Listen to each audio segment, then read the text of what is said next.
Good afternoon, everybody, and welcome back to RobMotive. So what can you expect when you get your brand new 2025 Toyota Tacoma?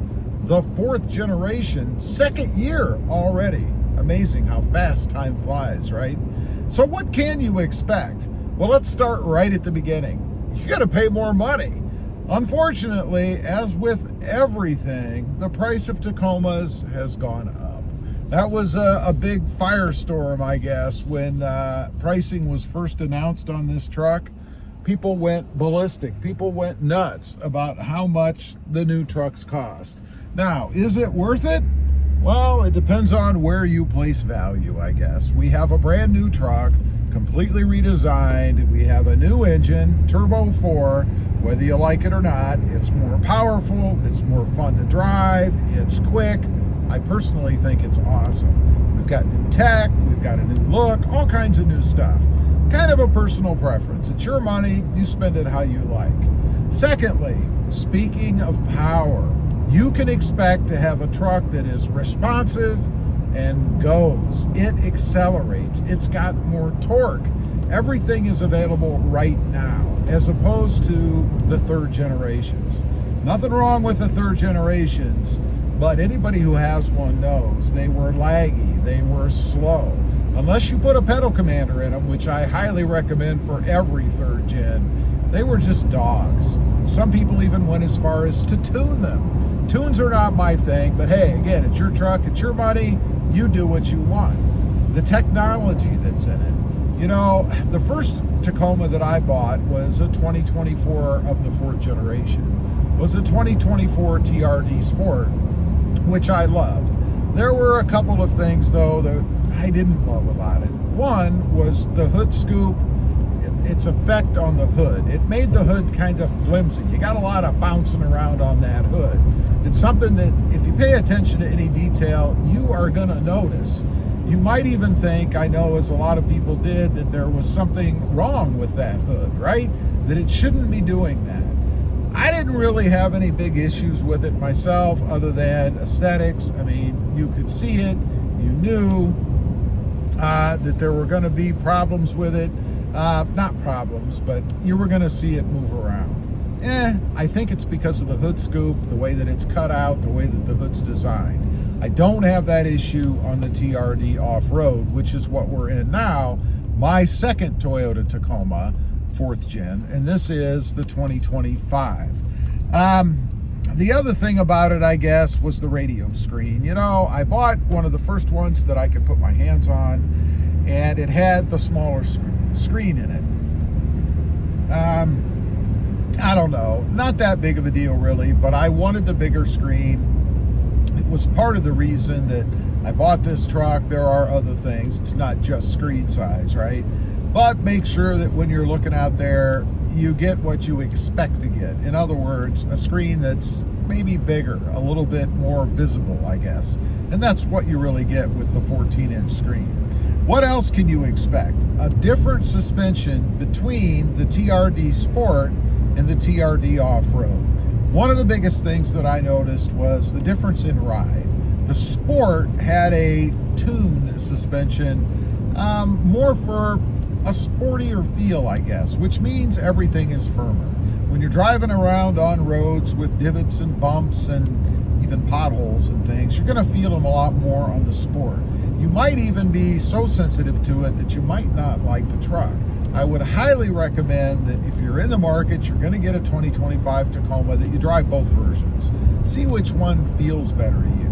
You could be the other way around. Maybe you don't like a suspension that's softer.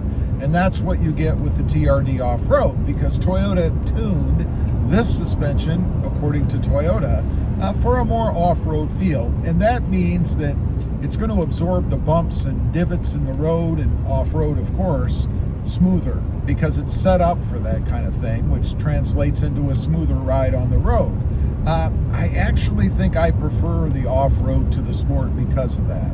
It's just a more comfortable, smooth ride, I guess. Next up, what can you expect with a 2025 Tacoma? Packages. Lots of different packages and more money. You're going to pay more money the more options that you get. Unfortunately, Toyota took away a lot of things that had kind of become standard in the third generation Tacoma, like power seats, rear sliding window. We don't have either one of those now at every trim level in the TRD line like what we used to have. I don't have them in mine. And the big reason for that for me is I kind of have a ceiling, right?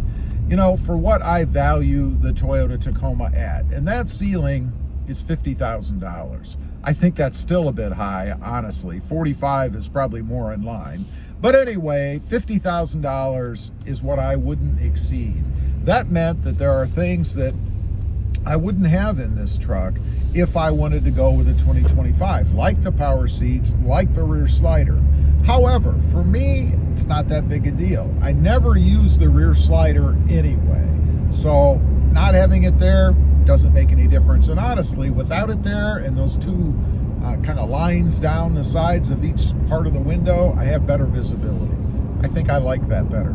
Secondly, the power seats, I set them and forget them. I'm the only one that drives this truck, so I don't really have any big issue not having them. It's not like I'm getting in the truck and constantly adjusting the seats, or am I? There is one issue with the manual seats in this truck, and if you're like me, when you get in and out, you kind of slide in and out of the seats, right? And when I do that, my rear end pushes down on that lever that raises and lowers the seat. So every couple of days or so, I have to readjust the seat because of it. Now, if I had the automatic, or not automatic, the power seats, I wouldn't have that problem, right? Because the controls are further down. They're not something that I would hit all the time like I do with this lever that I currently have. Lastly, you're gonna have some different sounds, some different noises in this truck. It's not a bad thing, unless you're sitting and listening to it idle. Then it kind of sounds like a hyped up sewing machine. It's because of the 4-cylinder. Not the greatest sounding engine in the world, and of course, you're not gonna get any great sound out of it in the form of exhaust because it is a 4-cylinder. And honestly, you never really would have in the third gen either. I know, because I had tried different exhausts with the 6-cylinder and it never sounded good. I mentioned there is a good thing though. Because of the turbo, if you like this, you can hear it spool. You can hear the whine of that turbo. I really like that. It's pretty entertaining for me to be driving down the road and kind of letting off and getting on the accelerator so I can hear that little turbo lag. It's pretty cool. I dig it. I think it's kind of neat. Some folks may not like it. So if you don't like to hear different noises, you might not like the 2025. One other thing I want to mention about noises, and I just noticed this today, without anything on or me talking, you can hear the HVAC system. You can hear it functioning. There is a sound in the background. It's nothing bad. It's just something a little bit different. Anyway, just wanted to give you a few things that you can expect if you're looking to get a 2025 Toyota Tacoma. Nothing horrible, just differences. Leave a comment. Let me know if any of those things matter to you. I'd just be curious. Thanks for watching. Stay safe out there. Bye.